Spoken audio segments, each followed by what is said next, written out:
Hi, and welcome to 3Dsurvey tutorials. Today, we'll talk about how to plan a flight route with the A2 autopilot system from DJI. Open the DJI ground control station software. First, connect your drone to your computer. Turn on drone engines for a few seconds just to mark the home point.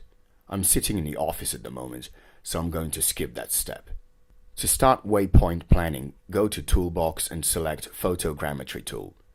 Click Reference Photo to quickly check if the camera is working properly. Continue by selecting correct camera parameters. In our case, we'll set focal length to 17, sensor height to 13, and sensor width to 18. Select the flight parameters. Set flying height to, for example, 80 meters. We've used this same parameter on 90% of all surveying projects.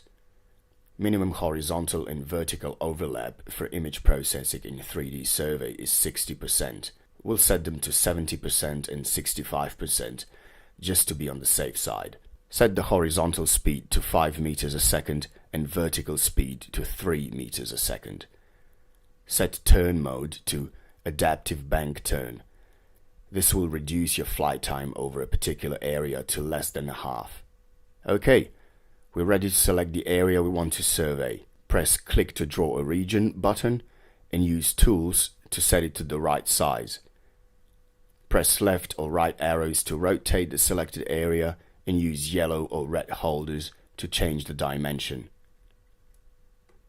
When you're satisfied with the selection, click Preview and the software will automatically generate the flight route for your project based on selected parameters. Check it all quickly and click Generate. The editor pops up on the screen.